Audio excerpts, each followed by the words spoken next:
Welcome back, everybody. This is a live call-in show, Political Hot Seat, Thursday night, July 31st. We did have an answer to the trivia question, and it was the Caesar family. July and August was named after two Caesars, and I don't know what we did before then. I guess we only had 10 months. But anyway, this is a live call-in show, 727-8750. I'm here live with Mr. Bob Howard, who's running as a candidate for the 5th District Commission. And we were talking about what we could do to improve, maybe. See, the thing is if your child goes to high school here and they pass with a B or an A grade, and they go on to college, why would they want to come back here? There's no jobs for them. It isn't why. It's just a fact of life that what am I going to do if I come back? So there's got to be a reason for them to come back, and the reason is going to be there's going to be a good business that they can go into, a good place to go to work. Right. And if we don't have places that hire skilled, talented people, then you're not going to get it. You've got to get the businesses here. There's no way out of it. And I think it's a shame because a kid graduates from college and he'd like to be home around friends and family and stuff, and he can't be because he can't make a living. That's a tragedy. Right. I agree with that 100%. We do have a caller on the line. I believe most people know who this is. It's the Flag Man. Go ahead, Ray. Can you hear me? Yes, I can, Bill. I just want to ask Bob a question. I'm a constitutionalist, and I believe in the Second Amendment, the right to bear arms. I've been open carrying out here for 36 years. I believe an armed society is a polite society. I'd like to know how Bob feels about it, because when people open carry, crime goes away. And I just hope that Bob is a supporter of the Second Amendment, and he believes in open carry. That's my question, and I wish you the very best, Bob. Absolutely, I believe in it. I don't know if I've got guts enough to shoot somebody, but I have my rifles and pistols and everything. But I do believe in the Second Amendment, unequivocally, no exceptions. And if you want to open carry, that's your right. I remember the old Western days and seeing the movies. Everybody carried. And no, I agree with you 100%. No, I agree with it because I think the thing that the bad guy fears the most is an armed good guy. Yeah, and this thing about taking guns away, I don't care. The guy wants to kill somebody. He's going to find the gun if he has to make it himself or what he's going to do. He's going to get a gun. If he can't buy it legally, he'll get it another way, and that may cost somebody a life too. Well, it's just like I always said. You can't have a gun. A prisoner can't have a gun in a prison. That's right. But somehow they come up with them. Isn't that amazing? So that means if you're on the street, if you don't want to have a gun, and if you don't have a gun, then that leaves you open for the person that does have one, to rob and everything. And it is your right and duty to protect your family and your property and your absolutely. and everything. So anyway, we have a caller on the line, and his name is Mike. Go ahead, Mike. Hello? Hello, can you hear us? I can't really hear you, but I was. I'm curious. How do we bring business to Pahrump? I mean, do we need to incorporate? Is that what it's going to take to bring the business to Pahrump so that we are essentially like the Inland Empire? Like California, you have Los Angeles, and they have the Inland Empire. Is that what we need to do? I don't think we need to be incorporated to do that, no. Like I say, I go on the internet a lot, and I read the papers, and twice I've called the county manager about some businesses that were going to move. One was a gun manufacturer up in Colorado, and I called her to tell her that they're looking for a place, and she did call them. And that's what I think you have to do. You have to find out where businesses are that want to come here. Now, yeah, it'd be fine if we could afford to go to trade shows and some of these big conventions and have a booth there, but that takes money. And the way the county is, it's kind of strapped to do that.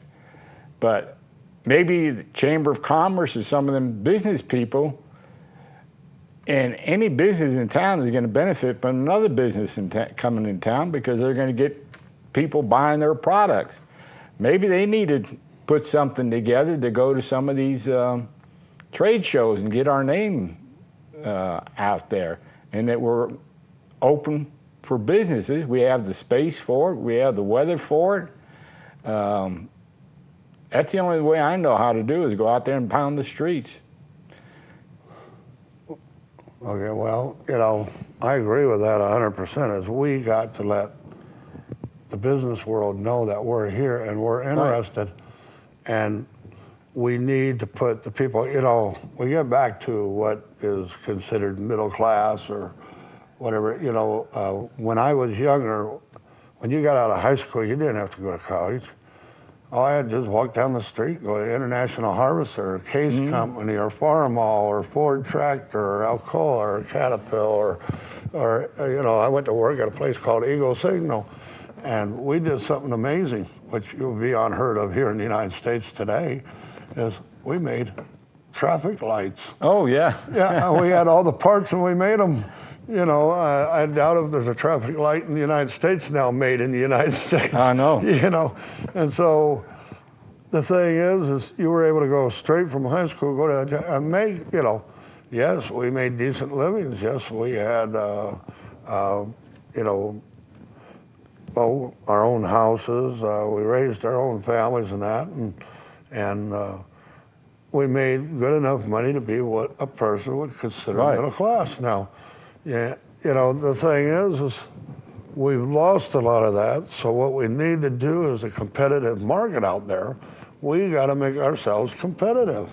Well, the thing that's lacking in businesses, I did what you went through.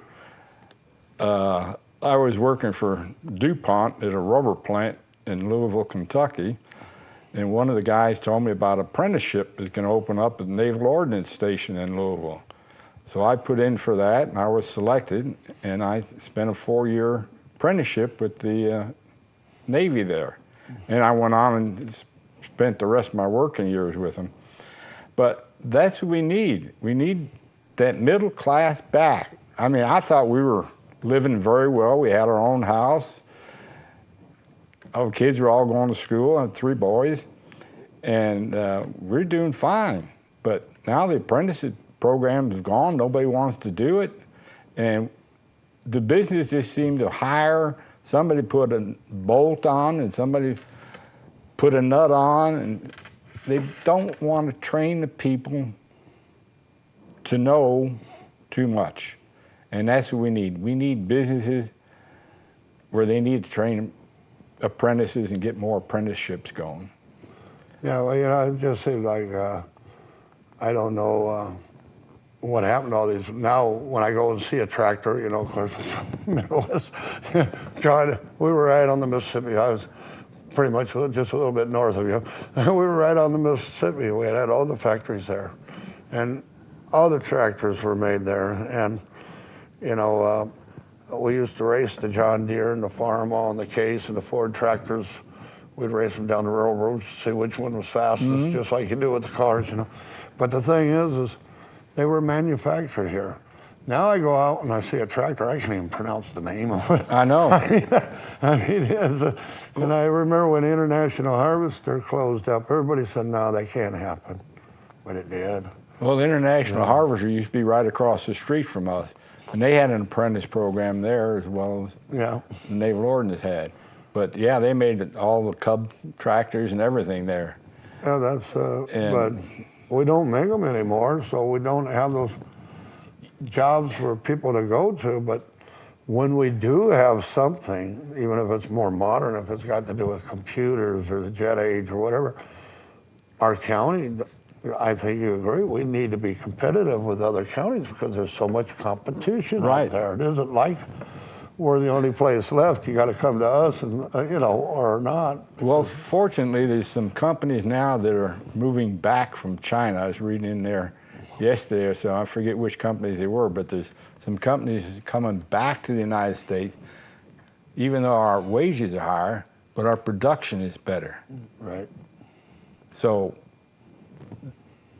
what comes around goes around. It just But wouldn't you think, as a county like Nye County, with all the open land, with the population so spread out in 18,000 square miles and that, Right. a lot of it's BOM, I understand that, but should we reach out to these companies and say, hey, if you're coming back, what about us? yeah. Well, You know, the thing we have to do is get that land back to us and get it out of the federal hand. I've never been able to understand how the federal government owns so much land. When they had the land rush, what they did, they made squares of the whole state. One went to the state, one went to the federal government, one went to the state, one went to the federal government. That's when you could go out there and pull that flag out and you own 640 acres right. on the thing. And Nevada's made up of squares just like the other ones, but for some reason nobody got to pull the flags out. So I'd love to know how that happened. Every other state was divided up and given off, but Nevada wasn't. Somebody way back then must have known something about gold mining and stuff like Silver that. mining. Yeah. Well, gold mining mostly. Silver was just kind of a waste material. I mean, you know, back in the old days, Oh, yeah. everybody was after the gold. But Yeah. now silver's kind of gone up a little bit. But But anyway, well, you would think there's something, and that's what we need is people in power who are thinking about not today or what's going to silver line their pockets, but the future of our children. And that's the end of our show tonight. I want to thank you very much. okay. Thank you, Bill. And- Appreciate it. And good luck on your campaigning, and we will be back next Thursday night on Political Hot Seat. Thank you. Good luck.